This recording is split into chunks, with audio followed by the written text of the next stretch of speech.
তিনেককে তিনের প্রথম গল্প দানের হিসাব। লেখক শ্রী সুকুমার রায়। এক ছিল রাজা। রাজা জাঁকজমুখে পোশাক পরিচ্ছদে লাখ লাখ টাকা ব্যয় করেন, কিন্তু দানের বেলায় তার হাত খোলে না। রাজার সভায় হোমরা চোমরা পাত্র মিত্র সবাই আসে, কিন্তু গরিব দুঃখী পণ্ডিত সজ্জন এরা কেউ আসে না। কারণ সেখানে গুণীর আদর নাই, একটি পয়সা ভিক্ষা পাবার আশা নাই। রাজ্যের দুর্ভিক্ষ লাগলো, পূর্ব সীমানার লোকেরা অনাহারে মরতে লাগলো। রাজার কাছে খবর এলো। রাজা বললেন, এই সমস্ত দৈব ঘটায়, এর উপর আমার কোনো হাত নেই। লোকেরা বলল, রাজভাণ্ডার থেকে সাহায্য করতে হুকুম হোক, আমরা দূর থেকে চাল কিনে এনে এই যাত্রা রক্ষা পেয়ে যাই। রাজা বললেন, আজ তোমাদের দুর্ভিক্ষ, কাল শুনবো আরেক জায়গায় ভূমিকম্প, পরশু শুনবো অমুক লোকে ভারী গরিব, দুবেলা খেতে পায় না, সবাইকে সাহায্য করতে হলে রাজভাণ্ডার উজাড় করে রাজাকে ফতুর হতে হবে। শুনে সবাই নিরাশ হয়ে ফিরে গেল। ওদিকে দুর্ভিক্ষ বেড়েই চলেছে, দলে দলে লোক অনাহারে মরতে লেগেছে। আবার দ্রুত সে রাজার কাছে হাজির। সে রাজসভায় হত্যা দিয়ে পড়ে বলল, দোহাই মহারাজ, আর বেশি কিছু চাই না, 10,000 টাকা দিলে লোকগুলো অন্তত আধ পেটা খেয়ে বাঁচে। রাজা বললেন, অত কষ্ট করে বেঁচেই বা লাভ কি? আর 10,000 টাকা বুঝি বড় সহজ মনে করছো? দূত বলল, দেবতার কৃপায় কত কোটি কোটি টাকা রাজভাণ্ডারে মজুত রয়েছে, যেন টাকার সমুদ্র। তার থেকে এক আধ ঘটি তুললেই বা মহারাজের ক্ষতি কী? রাজা বললেন, দেদার থাকলেই কি দেদার খরচ করতে হবে? দূত বলল, প্রতিদিন আতরে, সুগন্ধে, পোশাকে, আমোদে আর প্রাসাদের সাজসজ্জায় যে টাকা বেরিয়ে যায়, তারই খানিকটা পেলে লোকগুলি অন্তত প্রাণে বাঁচে। শুনে রাজা রেগে বললেন, ভিখিরি হয়ে আবার উপদেশ শোনাতে এসছ? মানে সরে পড়ো। দূত বেগতিক দেখে সরে পড়ল। রাজা হেসে বললেন, যত বড় মুখ নয় তত বড় কথা। 200-500 হতো তবু না হয় বুঝতাম। দারোয়ানগুলোর খোরাক থেকে 2-4 দিন কিছু কেটে রাখলেই টাকাটা উঠে যেত, কিন্তু তাতে তো ওদের পেট ভরবে না। একেবারে 10,000 টাকা হিসেবে এঁকে বসলো। ছোটো লোকের এক শেষ। শুনে পাত্র মিত্র সবাই মুখে হু হু করল, কিন্তু মনে মনে সবাই বলল, ছি ছি, কাজটা অতি খারাপ হলো। দিন 2 বাদে কোথা থেকে এক বুড়ো সন্ন্যাসী এসে রাজসভায় হাজির। সন্ন্যাসী এসেই রাজাকে আশীর্বাদ করে বললেন, দাতাকর্ণ মহারাজ, ফকিরের ভিক্ষা পূর্ণ করতে হবে। রাজা বললেন, ভিক্ষার বহরটা আগে শুনি, কিছু কম সম করে বললে হয়তোবা পেতেও পারেন। সন্ন্যাসী বললেন, আমি ফকির মানুষ, আমার বেশি দিয়ে দরকার কি? আমি অতি যৎকিঞ্চিত সামান্য ভিক্ষা একটি মাস ধরে প্রতিদিন রাজভাণ্ডারে পেতে চাই। আমার ভিক্ষা নেবার নিয়মেই প্রথম দিন যা নিই, দ্বিতীয় দিন নিই তার দ্বিগুণ, তৃতীয় দিনে আবার তার দ্বিগুণ, চতুর্থ দিনে তারও দ্বিগুণ, এমনি করে প্রতিদিন দ্বিগুণ করে নিই। এই আমার ভিক্ষা রীতি। রাজা বললেন, তা বেশ তো বুঝলাম, কিন্তু প্রথম দিন কত চান সেইটাই হলো আসল কথা। 2-4 টাকায় পেট ভরে তো ভালো কথা, নইলে একেবারে 20-50 যদি হেঁকে বসেন, সে যে অনেক টাকার মামলায় গিয়ে পড়তে হবে। সন্ন্যাসী একগাল হেসে বললেন, মহারাজ, ফকিরের কি লোভ থাকে? আমি 20-50ও চাইলে, 2-4 টাকাও চাইলে, আজ আমায় একটি পয়সা দিন, তারপর 29 দিন দ্বিগুণ করে দেওয়ার হুকুম দিন। শুনে রাজা, মন্ত্রী, পাত্র মিত্র সবাই প্রকাণ্ড দীর্ঘ নিঃশ্বাস ফেলে হাঁপ ছেড়ে বাঁচল। তখন চটপট হুকুম হয়ে গেল, সন্ন্যাসী ঠাকুরের হিসেব মতো রাজভাণ্ডার থেকে 1 মাস তাকে ভিক্ষে দেওয়া হোক। সন্ন্যাসী ঠাকুর মহারাজের জয় জয়কার করে বাড়ি ফিরলেন। রাজার হুকুম মতো রাজভাণ্ডারী প্রতিদিন হিসেব করে সন্ন্যাসীকে ভিক্ষা দেয়। এমনি করে 2 দিন যায়, 10 দিন যায়, 2 সপ্তাহ ভিক্ষা দেওয়ার পর ভাণ্ডারী হিসেব করে দেখল ভিক্ষাতে অনেক টাকা বেরিয়ে যাচ্ছে। দেখে তার মন খুঁতখুত করতে লাগলো। রাজামশাই তো কখনো এত টাকা দান করেন না। সে গিয়ে মন্ত্রীকে খবর দিল।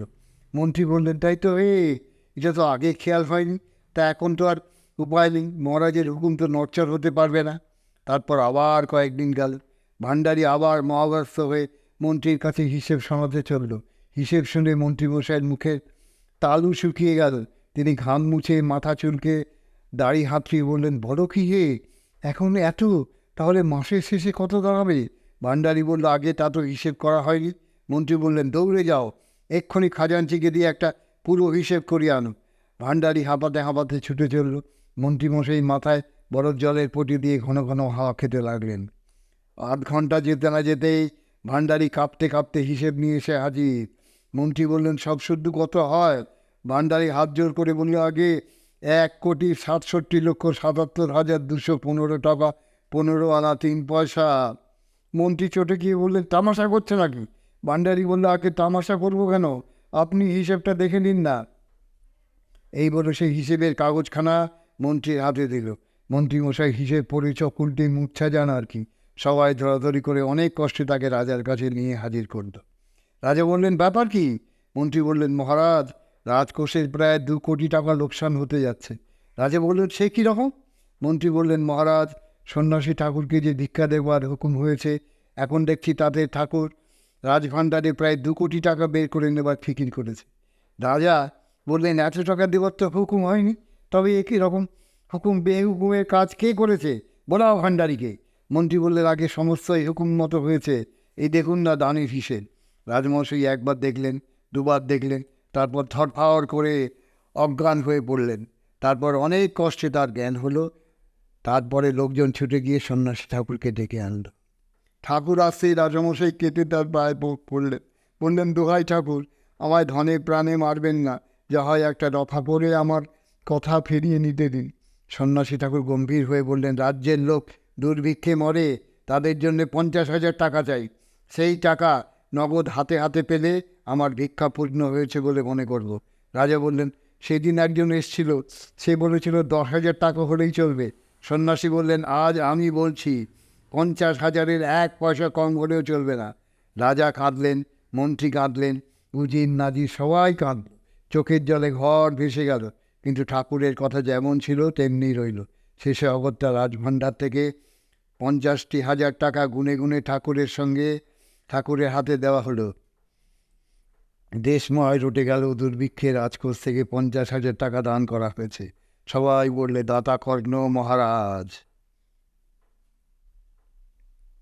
তিনেরকে তিনের দ্বিতীয় গল্প, 2 দিক। লেখক শ্রী শরদিন্দু বন্দ্যোপাধ্যায়। 3 বন্ধুতে রাত্রির আহার শেষ করিয়া বৈঠকখানায় ফরসের উপর গড়াইতেছিলেন। মস্ত ধনুচির মতো একটা কলিকায় সুগন্ধি খাম্বিয়া তামাক বাতাসকে সুরভিত করিয়া তুলিতেছিল। যদিও 3 বন্ধুর মধ্যে 2 জন কায়স্থ এবং 1 জন ব্রাহ্মণ, তবু একই গড়গড়ায় সকলের ধূমপান চলিতেছিল। 3 জনেরই বয়স হইয়াছে 40-এর কাছাকাছি।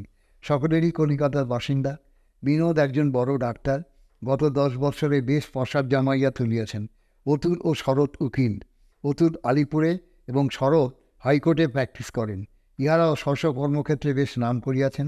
যে যাহার কাজে সর্বদা ব্যস্ত থাকেন, তাই কাছাকাছি থাকিয়াও সচরাচর দেখা সাক্ষাৎ ঘটিয়া ওঠে না। আজ স্ত্রীর কি একটা ব্রত উপলক্ষে শরৎ 2 বন্ধুকে নিমন্ত্রণ করিয়াছেন। দিনের বেলা আসিবার সুবিধা হয় নাই বলিয়া 2 জনই সন্ধ্যার পর অবসর মতো আসিয়া জুটিয়াছেন। নানা রকম কথাবার্তার ভিতর দিয়ে নিজ নিজ কর্মজীবনের অভিজ্ঞতার কথা অজ্ঞাতসারে উঠিয়া পড়িয়াছিল। অতুল তাকিয়ার উপর কোনইটা ভালো করিয়া স্থাপন করিয়া মুদ্রিত নেত্রে গড়গড়ার নলে লম্বা একটা টান দিয়া বলিলেন, যতই এই পেশার ভেতর ঢুকছি, ততই যেন মনে হচ্ছে দয়া, মায়া, ধর্ম এসব পৃথিবী থেকে লোপ পেয়ে গেছে। শুধু কারাকারি ছেঁড়াছেনি। বেশি দিন এই পথে থাকলে বোধহয় অন্যায় ন্যায়ের প্রভেদটাও মন থেকে মুছে যায়। খালি কী করে মোকদ্দমা জিতব, সেই চিন্তাই সব থেকে বড় হয়ে ওঠে। শরৎ ভাবিতে ভাবিতে বললেন, তা ঠিক। আদালতে মনুষ্য প্রকৃতির মন্দ দিকটাই বেশি চোখে পড়ে। ভালো যে থাকতে পারে, এই বিশ্বাসটা ভালো রসাক্ষাতে কমজোরি হয়ে আসে। মনে হয় ঠক বাঁচতে বুঝি গা উজোড় হয়ে যাবে। অতুল বলিলেন, শুধু মনে হওয়া নয়, সত্যিই তাই। তোমাদের কি ধারণা আমি জানি না। আমার তো বিশ্বাস, কৃতজ্ঞতা বলে যে একটা সদ্গুণের কথা কাব্যে উপন্যাসে পড়া যায়, সেটা পৃথিবী থেকে বেবাক লুপ্ত হয়ে গেছে। বিনোদ হাসিতে হাসিতে বললেন, তোমরা বেজায় সিনিক হয়ে পড়ছো। ওটা ঠিক নয়। মানুষের উপর বিশ্বাস হারানো ভালো নয়, তাতে নিজেরই বেশি লোকসান। অতুল বলিলেন, লাভ লোকসান বুঝি না ভাই, যা দেখেছি তাই বলুন। কৃতজ্ঞতা পাই না বলে আজকাল আর রাগও হয় না। ম্যামথ হাতির জাত ধ্বংস হয়ে গেছে বলে শোক করা বৃথা, এও তাই। সত্যটাকে সহজভাবে স্বীকার করে নেওয়া মাত্র। শরৎ হঠাৎ বলিলেন, একটা গল্প মনে পড়ে গেল। এমন তো কতবারই হয়েছে, যার উপকার করেছি সেই জবাবে বেশ একটু খোঁচা দিয়ে গেছে। কিন্তু এই ঘটনাটা কি করে জানি না প্রাণের মধ্যে বিধে আছে। কিছুক্ষণ চুপ করিয়া থাকিয়ে বললেন, মাঝে আমার চরিত্র খারাপ হয়েছিল জানো বোধ হয়। অতুল বললেন, শুনেছিলাম বটে। কী যেন বললে? আজকাল শরৎবাবু যে খুব উঠছেন, আমি বললুম, আজকাল তো ওরারই যুগ, শরৎ অন্যায়টা কী করেছে? তোমার পয়সা থাকে তুমিও ওড়ো। বিনোদ হাসিয়া বললেন, আমার কানেও এসেছিল কথাটা, নাম করব না, কিন্তু এমন পরিপাটি বর্ণনা দিলে যে বিশ্বাস না করাই কঠিন। নেহাত আমি বলেই শরৎ বললেন, তোমরা দুজন আর আমার স্ত্রী ছাড়া বোধ হয় এমন আর কেউ নেই যে কথাটা দেবজ্ঞান করেনি। এমনকি অনেক পেশাদার ইয়ারও ফুর্তির লোভে আমার দলে ভিড়ে যাওয়ার মতলবে ছিল। ভাবলে একটা শাসালো নতুন কাপ্তেন পাকড়েছি। অতুল জিজ্ঞাসা করিলেন, হয়েছিলটা কি? শরৎ একটু হাসিয়া বললেন, একজনের উপকার করেছিলাম, ব্যাপারটা খুবই তুচ্ছ, শুনে হয়তো হাসবে। অতুল, তুমি তো নিতাইকে চেনো, আলিপুরবারে প্র্যাকটিস করে, জুনিয়র উকিল। নেহাত জুনিয়রও বলা চলে না, 10-12 বছর ধরে প্র্যাকটিস করছে। নিতাই আমার সম্পর্কে আত্মীয় হয়। নিতাইয়ের অবস্থা আগে ভালোই ছিল, তার বাপ মোটা মাইনের চাকরি করতেন, কিন্তু তিনি মারা যাওয়ার পর থেকেই ওদের দৈন্যের দশা ধরল। সংসারে উপার্জনক্ষম লোকের মধ্যে ওই এক নিতাই, সে সবে ওকালতিতে ঢুকেছে, কাজে আর্থিক অবস্থাটা যে কীরকম দাঁড়ালো তা না বললেও বুঝতে পারছে। আত্মীয়তা থাকলেও ওদের সঙ্গে আমাদের ঘনিষ্ঠতা বেশি ছিল না। কচ্ছিৎ কখনো বিয়ে বইতেই দেখাশোনা হতো এই পর্যন্ত। বছর 3 আগে আমার বোন শান্তার ছেলের অন্নপ্রাশনে শালকে গিয়েছিল, সেখানে নিতাইয়ের সঙ্গে দেখা হয়ে গেল। অনেক দিন দেখিনি, হঠাৎ দেখেই যেন চমকে উঠলুম। নিতাইয়ের মুখে দারিদ্র্যের একটা ছাপ পড়ে গেছে। ছোকরা দেখতে শুনতে বেশ সুপুরুষ, রং ফর্সা, কিন্তু দারুণ অর্থের অনটন যেন তার রূপময় কালো আঁচড় টেনে দিয়েছে। চোখে সর্বদাই একটা ত্রস্ত সংকোচের ভাব, লজ্জাকর কোনো কথা যেন লোকের কাছ থেকে লুকোতে চায়। আমাকে সে প্রণাম করলো। জিজ্ঞেস করলুম, কী রে, কেমন আছিস? বললে, ভালো আছি। আমি বললুম, ওকালতি চলছে কেমন? সে চুপ করে রইল। মনে বড় অনুশোচনা হলো। সম্পর্ক যতই দূরের হোক, নিতাই আমার আত্মীয় তো বটে, চেষ্টা করলে তার কি কিছু উপকার করতে পারতুম না? এই ছেলেটা সংসার যুদ্ধে অভিমন্যুর মতো একলা লড়াই করে ক্ষতবিক্ষত হয়ে পড়েছে, আর আমি নিজের কাজে এতই মত্ত যে তার দিকে একবার ফিরে তাকাবারও ফুরসুট নেই। মনে মনে ঠিক করলুম, নিতাইয়ের জন্য একটা কিছু করতে হবে, কিন্তু তার আগে কোথায় তার সবচেয়ে বেশি ব্যথা সেটা জানা দরকার। ফস করে উপকার করতে গেলেই তো আজ হবে না। মান সম্ভ্রম বজায় রেখে যাতে তার সত্যিকারের সাহায্য হয়, এমন কিছু করা চাই। সেখানে আর কেউ ছিল না। কৌশলে নিতাইকে জেরা করতে আরম্ভ করলেন। ঘুরিয়ে ফিরিয়ে 2-4টে কথা জিজ্ঞেস করতে না করতেই নিতাই তার অভাব অনটনের সব কথা প্রকাশ করে ফেলল। খুব জোর করে চেপে রাখতে চেয়েছিল বলেই বোধ হয় হঠাৎ ফেটে বেরিয়ে পড়ল। শেষে বললে, আর কিছু নয় শরৎদা, মক্কেলও মাঝে মাঝে আসে, কাজও যে নেহাত মন্দ করি তা নয়, কিন্তু একটা জিনিসের অভাবে সব নষ্ট হয়ে যাচ্ছে, বই নেই। তুমিই বলো, নিজের বই না থাকলে কি ওকালতি করা চলে? প্রত্যেক লুনিংয়ের জন্য যদি বার লাইব্রেরিতে দৌড়তে হয়, তাহলে ওকালতি করা বিড়ম্বনা নয় কি? যে মক্কেল একবার আসে, আমার অবস্থা দেখে আর দ্বিতীয়বার আসে না। বেশি আর কি বলবো তোমাকে, একখানা ভালো সিভিল প্রসিডিওর যে কিনবো সেই ক্ষমতাও আমার নেই। একদমে 30-35 টাকা কোত্থেকে খরচ করবো বলো তো? পেটে খেতে হবে তো। আমি বললুম, বই পেলেই তুই চালিয়ে নিতে পারবি? উৎসুক হয়ে সে বলল, মনে তো হয় পারো, তবে বলতে পারি না, আমার যা পাথর চাপা কপাল। আমি বললাম, আচ্ছা, কী কী বই তোর চাই একটা লিস্ট করে দিস, আমি পাঠিয়ে দেবো। তার চোখে জল এসে পড়লো, কাঁদো কাঁদো হয়ে বলল, শরৎদা, এই উপকার যদি করো কখনো ভুলবো না। সেই দিন ওই পর্যন্তই রইল। পরদিন নিতাইয়ের কাছ থেকে মস্ত এক বইয়ের তালিকা এসে হাজির। ইস্টার্ন ল হাউসের দোকানের লিস্টখানা পাঠিয়ে দিলাম, আর উপদেশ দিয়ে দিলাম বইগুলো নিতাইয়ের নামে পাঠিয়ে দিয়ে আমার নামে বিল করতে। প্রায় 800 টাকার বিল হলো। তারপর কাজের ঠেলায় নিতাইয়ের কথা একদম ভুলে গেছি। হঠাৎ দিন 15 পরে একদিন মনে পড়ল, কই, নিতাইয়ের কাছ থেকে বইগুলোর প্রাপ্তি সংবাদ তো পাইনি। ইস্টার্ন ল হাউসকে ফোন করলাম। তারা উত্তরে জানালেন যে বই অনেক দিন আগেই পাঠিয়ে দেওয়া হয়েছে। নিতাইবাবু তার রসিদ পর্যন্ত দিয়েছেন। 8 ঘন্টা পরেই দোকানের চাকর এসে নিতাইয়ের রসিদ দেখিয়ে গেল। ভাবলাম, কী হলো, নিতাই নিশ্চয় চিঠি দিয়েছে, তবে কি চিঠি ডাকে আসতে মারা গেল? সে যাই হোক, নিতাই বই যখন পেয়েছে তখন ওই নিয়ে আর বেশি মাথা ঘামালুম না। এর মাস 2 পর থেকে নানা রকম কানাঘুষো বাঁকা ইশারা আমার কানে আসতে লাগলো। প্রথমটা গ্রাহ্য করিনি, কিন্তু ক্রমে আন্দোলনের মাত্রাটা এতই বেড়ে উঠল যে আমার স্ত্রী একদিন হাসতে হাসতে আমায় বললেন, হ্যাঁ, এসব কি শুনছি, তুমি নাকি বুড়ো বয়সে বাগান বাড়ি যেতে আরম্ভ করেছ? তুমি তুমি কোত্থেকে শুনলে? আজ সন্ধেবেলা হীরালালবাবু স্ত্রী বেড়াতে এসেছিলেন, কত সহানুভূতি জানিয়ে গেলেন। স্থির করলুম আর অপেক্ষা করা নয়, কোথা থেকে এই কুৎসার উৎপত্তি হয়েছে তার সন্ধান নিতে হবে। মনে মনে ভারী একটা বিতৃষ্ণা অনুভব করতে লাগলাম। আমি তো কারুর সাথেও নেই, পাচেও নেই, জ্ঞানে তো কারুর ইষ্ট বই অনিষ্ট করিনি, তবে আমার নামে এইসব মিথ্যে কলঙ্ক লুটিয়ে লোকের লাভ কী? পরদিন বিকেলবেলা ঘটনাচক্রে নিতাইয়ের সঙ্গে দেখা হয়ে গেল। সেই সালকে শান্তার বাড়ির পর আর তাকে দেখিনি। ফুটপাথ দিয়ে যাচ্ছিল, আমাকে সামনে দেখে যেন ভূত দেখার মতো চমকে উঠল। তারপর আমি কোনো কথা বলবার আগেই হঠাৎ পিছু ফিরে যেন আমার সামনে থেকে ছুটে পালিয়ে গেল। কিছুই বুঝতে বাকি রইল না, বুকের ভেতরটা যেন কীরকম বিষিয়ে উঠল। বাড়ি ফিরে এলাম। কী মজা দেখো, যতদিন নিতাইয়ের কোনো উপকার করিনি ততদিন সে আমার সম্বন্ধে ভালো মন্দ কোনো কথাই বলেনি। আমার সম্বন্ধে সম্পূর্ণ উদাসীন নির্লিপ্ত ছিল। কিন্তু যেই আমি তার এতটুকু উপকার করেছি, অমনি সে আমার নামে কলঙ্ক রটাতে শুরু করেছে। সে যাই হোক, নিতাই যে এ কাজ করেছে তাতে আর কোনো সন্দেহ ছিল না। কিন্তু তবু সাক্ষাৎ প্রমাণ না নিয়ে শুধু তার ডেমিনারের উপর নির্ভর করে তাকে দোষী সাব্যস্ত করা চলে না। আমি রীতিমতো অনুসন্ধান আরম্ভ করলাম। জানতে পারলাম এই ঘটনা সম্বন্ধে একজন ছোকরা উকিলের উৎসাহই সবচেয়ে বেশি। তার নাম কেশব মিত্তির। কেশবকে একদিন বার লাইব্রেরিতে ধরলাম। আরও অনেকেই সেখানে ছিল। আমি বললাম, কী হে, কাজটা কি ভালো হচ্ছে? ওকালতি করতে ঢুকেছ পেনাল করে শেষের দিকে পাতা কটা কি উল্টে দেখো নি? কেশব ফ্যাকাশে মুখ করে বললে, কি বলছেন? আমি বললাম, বলছি আমার নামে যে কুৎসা করে বেড়াচ্ছ, এর পরিণামটা কী হতে পারে তা কি ভেবে দেখো নি? কেশব রীতিমতো ভয় পেয়ে বলল, তা আমি কি করবো বলুন? আপনার নিজের আত্মীয় যদি বলে আমার কি দোষ? আমি তো নিজের চোখে কিছু দেখিনি। আমি তাকে আড়ালি নিয়ে গিয়ে জিজ্ঞাসা করলাম, নিতাই বলেছে? সে বলল, হ্যাঁ। শুধু বললে না কোনো উপলক্ষ হয়েছিল? কেশব বললেন, নিতাই আমার বন্ধু। সেদিন তার বাড়ি গিয়ে দেখলুম আপনি কতগুলো বই তাকে উপহার দিয়েছেন। আমার সামনেই বইগুলো দোকান থেকে এলো। নিতাই হেসে বলল, বইগুলো খুশ। সে নাকি আপনাকে কোথায় যেতে দেখেছে, তাই আপনি তার মুখ বন্ধ করবার জন্যে। এই তো ব্যাপার। কেশবকে আর কিছু বলতে পারলুম না। আমি শুধু নিতাইয়ের কথা ভাবতে ভাবতে বাড়ি ফিরে এলো। অনেকক্ষণ তিনজনেই চুপ করিয়া রহিলেন। শেষে বিনোদ একটা নিঃশ্বাস ছাড়িয়া বললেন, দুনিয়ায় কত রকম বিচিত্র জীবী যে আছে। আমি একটা ঘটনা বলি শোন। অনেক দিনের কথা, তখন সবে ডাক্তারি আরম্ভ করেছে। মেছো বাজার আর বাদুর বাগানের মোড়ে একটা ছোট্ট ডিসপেন্সারি খুলেছিলাম। নিচের তলায় ডিসপেন্সারি, আর উপরে দুটো ঘর নিয়ে আমি থাকি। তখনও বিয়ে করিনি। সমস্ত দুনিয়াটা পায়ের কাছে পড়ে আছে। আমি যেন রূপকথার এক রাজপুত্র। কোথাকার ঘুমনগরীর রাজপ্রাসাদে ঢুকে কোন রাজকন্যাকে বুকে তুলে নেব কে জানে। অজানা ভবিষ্যতের কুয়াশায় ঢাকা একটা মনোহর রহস্য জানান কৌতুক বসেই ধরা দিচ্ছে না।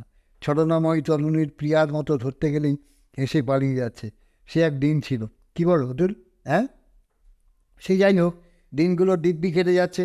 ডিসপেন্সারিও মন্দ চলছে না। এমন সময় একদিন মারোয়ারিদের সঙ্গে মুসলমানদের দাঙ্গা বেঁধে গেল। বলা নেই কওয়া নেই, হিন্দু মুসলমান একদিন সকালবেলা উঠে পরস্পরের গলা কাটতে শুরু করে দিল। সে বীভৎসতার সবিস্তার বর্ণনা করবার কোনো দরকার দেখি না। তোমরাও তো সে সময় কলকাতায় ছিলে, অল্প বিস্তর সবই যে জানো। আমার ডিসপেন্সারির সামনে গোটা তিনেক খুন হয়ে গেল। চেয়ে দেখলুম, কিন্তু কিচ্ছু করতে পারলাম না। মুসলমানের পাড়া, আমি হিন্দু। এরকম অবস্থায় নিজের হিন্দুত্বকে যথাসাধ্য অস্পষ্ট করে ফেলেই একমাত্র নিরাপদ পন্থা। আমি তবু ডাক্তারখানা খুলে রেখে হিন্দু মুসলমান নির্বিশেষে ওষুধ বিষুধ দিয়ে কিছু সাহস দেখিয়েছিলাম। নইলে নিজের কাছে মুখ দেখাতে পারতুম না। ওই পাড়ার একটা গুন্ডা ছিল, তার নাম হচ্ছে নূর মিয়া। পুলিশ থেকে আরম্ভ করে পাড়ার কুকুর বেড়াল পর্যন্ত তাকে জানত। এত বড় দুর্ধর্ষ গুন্ডা বোধহয় কলকাতা শহরে আর দুটো ছিল না। তার গোটা তিনেক উপপত্নী ছিল, সবকটাই গৃহস্থের ঘর থেকে কেড়ে আনা। প্রকাশ্যভাবে কোকেনের ব্যবসা করত, কিন্তু কারো সাহস ছিল না যে নূর মিয়াকে ধরিয়ে দেয়। দাঙ্গার সময় নূর মিয়া আমার ডাক্তারখানা কাছাকাছি একটা গলির মধ্যে লুকিয়ে বসে থাকত। রাস্তা নির্জন দেখে কোনো হিন্দু একলা সেই পথ দিয়ে গেলেই নূর মিয়া 1.5 ফুট লম্বা একটা ছুরি নিয়ে নিঃশব্দে এসে তার পিঠে কিংবা পেটের মধ্যে ঢুকিয়ে দিত। ছুরি মেরেই নূর মিয়া অদৃশ্য। তারপর কিছুক্ষণ চেঁচামেচি, হাঁকাহাঁকি, পুলিশের হুইসেল, অ্যাম্বুলেন্সের গাড়ির শব্দ, আবার আহত ব্যক্তি। স্থানান্তরিত হওয়ার পরই সব চুপচাপ। এই রকম গোটা কয়েক অতর্কিত খুন হওয়ার পর ও পথের লোক চলাচল একেবারেই বন্ধ হয়ে গেল। নূর মিয়া তার গলির মধ্যে পেতে বসে আছে, কিন্তু শিকার আসে না। যখন আসে তখন লাঠি তলোয়ার নিয়ে দলবদ্ধ হয়ে শিকারি সেজে আসে। কাজেই সে সময় নূর মিয়া ও তার সহধর্মীরা যে যার কোটরে প্রবেশ করেন। তারা চলে গেলে আবার গর্ত থেকে বার হন। এমনিভাবে 2 দিন কেটে গেল। দাঙ্গা সমানভাবে চলছে। দূর থেকে তার হৈ হৈ সরগোল শুনতে পাচ্ছি, কিন্তু আমাদের পাড়া চুপচাপ। নূর মিয়ার হাতে একেবারে কাজ নেই। আমিও সেদিন ভর সন্ধ্যেবেলা ঘরের জানলার কাছে চুপটি করে বসে আছি। এমন সময় বাইরের ফুটপাতের উপর খটখট শব্দ শুনে গলা বাড়িয়ে দেখি ভারী নাগরা পায়ে দিয়ে এক পশ্চিমী খোট্টা হনহন করে আসছে। তার গায়ে দোলাইয়ের মতো কি একটা জড়ান, ন্যাড়া মাথার উপর প্রকাণ্ড টিকি যেন পতাকার মতো পতপত করে উঠছে। দেখেই তো আমার প্রাণ উড়ে গেল। এই রে, এই বুঝি নূর মিয়া এলো তার 1.5 ফুট লম্বা ছুরি নিয়ে। হলেও তাই, লোকটা আমার বাড়ির সামনে পর্যন্ত আসতে না আসতেই নূর মিয়া পেছন থেকে নেকড়ে বাঘের মতো এসে তার ঘাড়ে লাফিয়ে পড়ল। তারপর মুহূর্তের মধ্যে কী যেন একটা কাণ্ড হয়ে গেল। টিকিধারী খোরটা হঠাৎ ফিরে দাঁড়িয়ে দোলাইয়ের ভেতর থেকে 2টো হাত বার করলে, 2 হাতের 2টো ছুরি। নূর মিয়ার হাতের ছুরি হাতেই রইল। খোরটা বিদ্যুৎ বেগে একখানা ছোড়া তার বুকে আর একখানা তার পেটে বসিয়ে দিল। তারপর যেমন এসেছিল সেইভাবে হাত ঢেকে বেরিয়ে গেল। নূর মিয়া ফুটপাতের উপর পড়ে গোঙাতে লাগলো। তারপর হামাগুড়ি দিয়ে নিজেকে টানতে টানতে আমার দরজা পর্যন্ত এসে মুখ থুবড়ে পড়ে গেল। রক্তে কাদায় দরজার চৌখাট মাখামাখি হয়ে গেল। আমি আর আমার কম্পাউন্ডার ধরাধরি করে তাকে ঘরের মধ্যে নিয়ে এলুম। মনে হচ্ছিল ওইখানে পড়ে মরে থাকুক বেটা, যেমন কর্ম তেমনি ফল। ওই কাদার মধ্যে মুখ গুজে পড়ে নিজের পাপের প্রায়শ্চিত্ত করুক, কিন্তু ডাক্তার হয়ে সেটা কিছুতেই করতে পারলাম না। ক্ষত পরীক্ষা করে দেখলুম বুকের জখম তত ভয়ানক নয়, কিন্তু পেটের আঘাত সাংঘাতিক। যাই হোক, তখনকার মতো ফার্স্ট এড দিয়ে অ্যাম্বুলেন্সকে ফোন করতে যাচ্ছি। নূর মিয়া চোখছে ভাঙা ভাঙা গলায় বলল, ডাক্তার সাহেব। তার কাছে যেতেই বললে, জান বাঁচা দিজিয়ে, আপকো ₹1,00,000 দেंगे। বিরক্ত হয়ে বললুম, সেই টাকায় সেই চেষ্টাই তো করছি রে বাবু। মেডিকেল কলেজে যাও, দেখো যদি বাঁচতে পারো। নূর মিয়া মিনতি করে বলল, মিডিয়া কলেজ মত ভেজিয়ে বাবু, হিন্দু ডাক্তার লোক জহর পিলাকে মার ডালেগা। আমি বিদ্রুপ করে বললাম, তা তো বটেই, মিডিয়া কলেজে ডাক্তাররা সব তোমার মতো কি না, কিন্তু আমি কি তোমাকে জহর খাইয়ে মেরে ফেলতে পারি না? আমিও তো হিন্দু। আপ ऐसा काम नहीं करेंगे साहब, বলে নূর মিয়া অজ্ঞান হয়ে পড়ল। এত বেশি রক্তক্ষয় হয়েছিল যে আর কথা বলবার সামর্থ্যই ছিল না। আমিও ভেবে দেখলুম নড়াচড়া করবার চেষ্টা করলে হয়তো রাস্তাতেই মরে যাবে। নিরুপায় হয়ে হাসপাতালে খবর পাঠিয়ে দিয়ে তাকে নিজের বাড়িতেই রাখলুম। মানুষের মনের মতো এমন একটা আশ্চর্য জিনিস বোধহয় দুনিয়ায় আর নেই। যে লোকটার উপর আমার ঘৃণা আর বিদ্বেষের অন্ত ছিল না, যাকে আমি নিজের চোখে 3-4টে খুন করতে দেখেছি, তাকেই যে কেন দিন রাত্রি নিজের কাছে রেখে চিকিৎসা করে সারিয়ে তুললুম তা আজও আমি জানি না। আমার মন যখন তাকে বিষ খাওয়াতে চেয়েছে, তখন আমি তাকে বেদানার রস খাইয়েছি। পূর্ণ বিকারের ঝোঁকে যখন সে মারো মারো হিন্দু মারো বলে চেঁচিয়েছে, আমি তখন তার মাথায় আইস ব্যাগ ধরেছি। মানুষের মনস্তত্ব নিয়ে তোমরা ঘাটাঘাটি করো, হয়তো এর একটা সদুত্তর তোমরা দিতে পারবে। স্থূল শরীরটা নিয়ে আমার কারবার, তাই আমার কাছে এ একটা অদ্ভুত প্রহেলিকা হয়েই রয়ে গেছে। যেদিন প্রথম তার জ্বর ছাড়ল, সেদিন সে বিছানায় উঠে বসে প্রথম কথা কইলে, আমাকে একটু কোকেন দিন। তারপর থেকে প্রত্যহ কোকেন নিয়ে ঝুলাঝুলি আরম্ভ হলো। আমিও দেব না, সেও ছাড়বেন। একদিন সে বলল, ডাক্তার সাহেব, 10,000 রুপিয়া দুঙ্গা, এক পুরিয়া কোকেন দিজিয়ে। আমি বললাম, তা তো দেবো, কিন্তু টাকাটা তোমার দেখি আগে।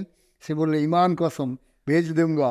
আমি বললাম, ঢের হয়েছে, আর রসিকতা করতে হবে না। জেনে রাখো, 1 রত্তি কোকেন 1,00,000 টাকার বদলেও তোমাকে দেবো না। আর একদিন এমনি কোকেনের জন্য খাই খাই করছে। আমি তাকে বললাম, আচ্ছা নূর মিয়া, আমি তো সচক্ষে তোমাকে 3টে খুন করতে দেখেছি, এখন যদি তোমাকে পুলিশে ধরিয়ে দিই? সে মুখ ছিটকে বললে, কুছ নাহি হোগা, আমার সাবুত সব তৈরি আছে, বাস থেকে আপনি ফেসে যাবেন। আমি বললুম, সে কীরকম? সে বলল, দাঙ্গার সময় আমি হাজতে ছিলুম, বিশ্বাস না হয় থানায় গিয়ে দেখে আসতে পারেন, সেখানে আমার টিপসই পর্যন্ত মজুদ আছে। লোকটার শয়তানি দেখি নতুন করে অবাক হয়ে গেলুম। নিজের অকাট্য আলিবাই তৈরি করে রেখেছে, আটঘাট বেঁধে তবে দাঙ্গা করতে নেমেছিল। তারপর একদিন, তখনও তার গায়ে ভালো করে জোর হয়নি, চেহারা প্রেতের মতো। আমি তাকে বললুম, তোমার ঘা সেরে গেছে, ইচ্ছে করলো তুমি এখন যেতে পারো। সে কোনো কথা না বলে বিছানা থেকে উঠে টলতে টলতে বেরিয়ে গেল। যাবার সময় নিচে হয়ে আমাকে একটা সেলাম করে গেল। প্রায় 3 মাস আর নূর মিয়ার দেখা নেই। একদিন আমার কম্পাউন্ডারকে বলব, হে, সে লোকটা তো আর এলো না। কম্পাউন্ডারটি তোমাদের মতো একজন শ্রেণী। সে বললে, আবার কি করতে আসবে বলুন তো? আপনি কি ভেবেছেন সে $1,00,000 নিয়ে আপনাকে দিতে আসবে? মনেও করবেন না, বরং সুবিধে পেলেই আপনার গলায় ছুরি বসিয়ে দিতে পারে বটে।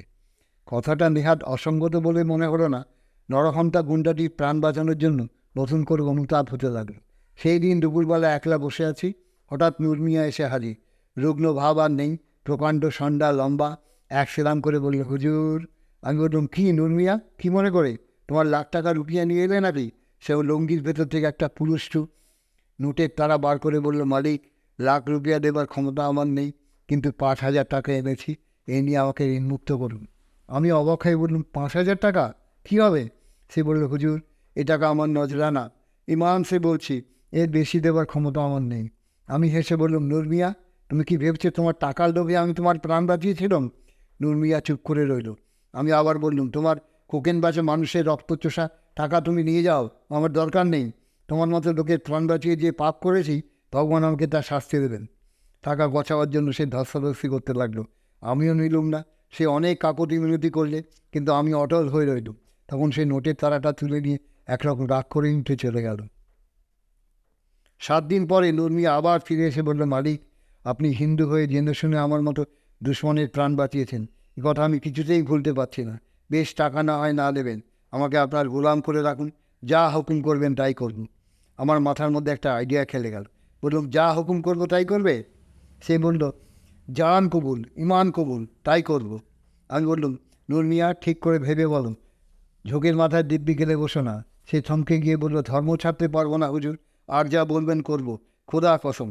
আমি বললাম, না, ধর্ম তোমাকে ছাড়তে হবে না, কিন্তু এর চেয়েও শক্ত কাজ নূর মিয়া। সে বলল, তা হোক, হুকুম করুন। আমি বললাম, বেশ, আমি হুকুম করছি, তোমাকে কোকেন ছাড়তে হবে, কোকেনের ব্যবসা ছাড়তে হবে, আর গুন্ডামি ছাড়তে হবে। কেমন, পারবে? নূর মিয়া পাথরের মতো দাঁড়িয়ে রইল। তারপর আস্তে আস্তে চেয়ারে বসে পড়ল। অনেকক্ষণ মাথায় হাত দিয়ে কী যেন ভাবলো, সেই জানে।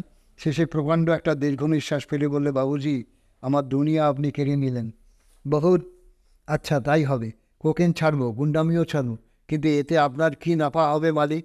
আমি তার কাঁধে হাত রেখে বললুম, যদি সত্যিই ছাড়তে পারো নূর মিয়া, তাহলে আমার কী লাভ হলো তার একদিন তোমাকে বলবো। গুন্ডামি নূর মিয়া সহজেই ছেড়ে দিল, কিন্তু কোকেন ছাড়া নিয়ে সে কী কাণ্ড করতে লাগলো তা বর্ণনা করা অসম্ভব। প্রথম সন্ধ্যেবেলা এসে আমার পায়ে মাথা ঘুরতে আরম্ভ করবে।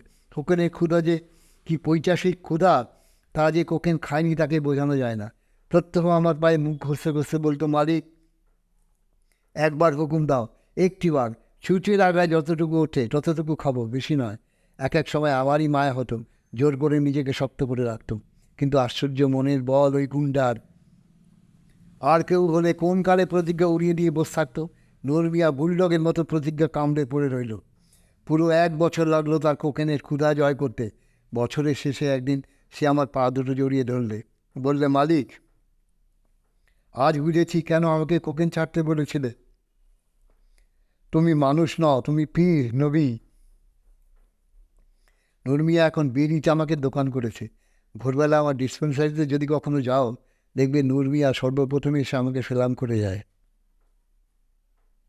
তিনেককে তিনের তৃতীয় গল্প, 2 বন্ধু। লেখক শ্রী সুকুমার রায়। এক ছিল মহাজন, আর এক ছিল সওদাগর। দুজনে ভারী ভাব। একদিন মহাজন এক থলে মোহর নিয়ে তার বন্ধুকে বলল, ভাই, কদিনের জন্য একটু শ্বশুর বাড়ি যাচ্ছি, আমার কিছু টাকা তোমার কাছে রাখতে পারবে? সওদাগর বলল, পারবো না কেন, তবে কি জানো, পরের টাকা হাতে রাখা আমি ঠিক পছন্দ করি না। তুমি বন্ধু মানুষ, তোমাকে আর বলার কি আছে। আমার ওই সিন্দুকটি খুলে তুমি নিজেই তার মধ্যে টাকাটা রেখে যাও, আমি ও টাকা ছোবও না। তখন মহাজন তার থলে ভরা মোহর সেই সওদাগরের সিন্দুকের মধ্যে রেখে নিশ্চিন্ত মনে বাড়ি গেল। এদিকে হয়েছে কি, বন্ধু যাওয়ার পরেই সওদাগরের মনটা কেমন উসখুস করছে। সে কেবলই ওই টাকার কথা ভাবছে, আর তার মনে হচ্ছে যে বন্ধু না জানি কত কী রেখে গেছে, একবার খুলে দেখতে দোষ কী। এই ভেবে সে সিন্দুকের ভেতর উঁকি মেরে থলিটা খুলে দেখল। থলি ভরা চকচকে মোহর। এতগুলো মোহর দেখে সওদাগরের ভয়ানক লোভ হলো। সে তাড়াতাড়ি মোহরগুলো সরিয়ে তার জায়গায় কতকগুলো পয়সা ভরে থলিটাকে বন্ধ করে রাখল। 10 দিন পরে তার বন্ধু যখন ফিরে এলো, তখন সওদাগর খুব হাসি মুখে তার সঙ্গে গল্প সল্প করল, কিন্তু তার মনটা কেবলই বলতে লাগলো, কাজটা বোধহয় ভালো হয়নি। বন্ধু এসে বিশ্বাস করে টাকাটা রাখলো, তাকে ঠকানোটা বোধহয় উচিত হয়নি। এই কথা সে কথার পর মহাজন বলল, তাহলে বন্ধু, আজকে টাকাটা নিয়ে এখন উঠি, সেটা কোথায় আছে? সওদাগর বলল, হ্যাঁ বন্ধু, সেটা নিয়ে যাও, তুমি যেখানে রেখেছিলে সেখানেই আছে, আমি থলিটা সরাইনি। বন্ধু তখন সিন্দুক খুলে তার থলিটা বের করে নিল, কিন্তু কী সর্বনাশ! থলি ভরা মোহর ছিল, সব গেল কোথায়? সব যে কেবল পয়সা। মহাজন মাথায় হাত দিয়ে বসে পড়ল। সওদাগর বলল, ও কি বন্ধু, মাটিতে বসে পড়লে যে? বন্ধু বলল, ভাই সর্বনাশ হয়েছে, আমার থলি ভরা মোহর ছিল, এখন দেখছি একটাও মোহর নেই, কেবল কতগুলো পয়সা। সদাগর বলল, তাও কি হয়, মোহর কখনো পয়সা হয়ে যায়? সদাগর চেষ্টা করছে এমন ভাব দেখাতে যেন সে কতই না আশ্চর্য হয়েছে, কিন্তু তার বন্ধু দেখল তার মুখখানা একেবারে ফ্যাকাশে হয়ে গেছে। ব্যাপারটা বুঝতে তার আর বাকি রইল না। তবু সে কোনো রকম রাগ না দেখিয়ে হেসে বলল, আমি তো মোহর মনে করেই রেখেছিলাম, এখন দেখছি কোথাও কোনো একটা গণ্ডগোল হয়ে থাকবে। যাকগে, যা গেছে তা গেছে, সে ভাবনায় আর কাজ নেই। এই বলে সে সদাগরের কাছে বিদায় নিয়ে পয়সার থলি নিয়ে বাড়ি ফিরে গেল। সদাগরও হাঁপ ছেড়ে বাঁচল। 2 মাস পরে হঠাৎ একদিন মহাজন তার বন্ধুর বাড়ি এসে বলল, বন্ধু, আর আমার বাড়িতে পিঠে হচ্ছে, বিকেলে তোমার ছেলেটিকে পাঠিয়ে দিও তো। বিকেলবেলা সদাগর তার ছেলেকে নিয়ে মহাজনের বাড়িতে রেখে এলো আর বলল, সন্ধ্যার সময় এসে নিয়ে যাও। মহাজন করল কি, ছেলেটার পোশাক বদলিয়ে তাকে কোথায় যেন লুকিয়ে রেখে এলো, আর সেই সঙ্গে একটা বাঁদরকে সেই ছেলের পোশাক পরিয়ে ঘরের মধ্যে বসিয়ে দিল।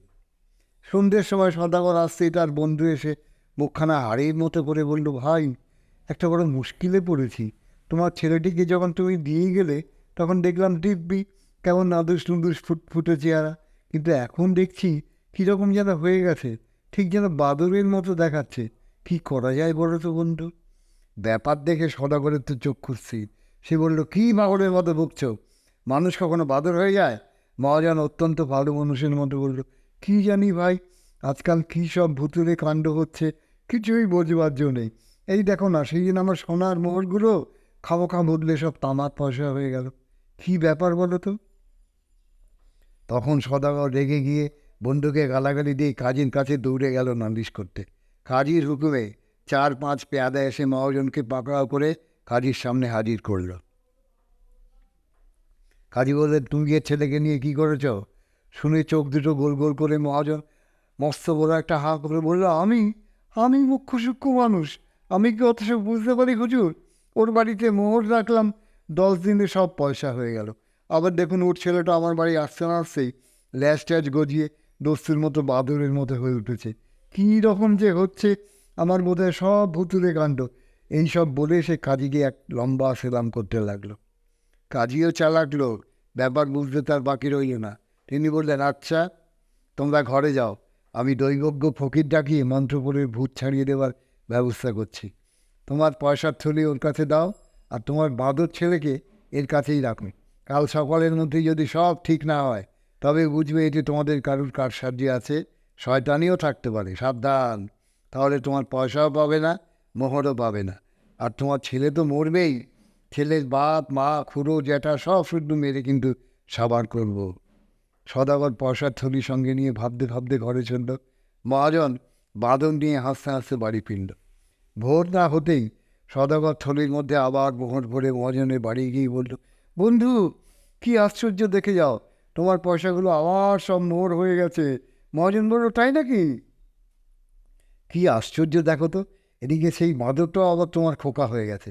তারপর মোহরের থলি নিয়ে সদাগরের ছেলেটাকে ফিরিয়ে দিয়ে মহাজন বলল, দেখ জোচ্চর, ফের আমায় যদি বন্ধু বন্ধু বলবি তো মেরে তোর থোটা মুখ ফোটা করে দেবো। নমস্কার।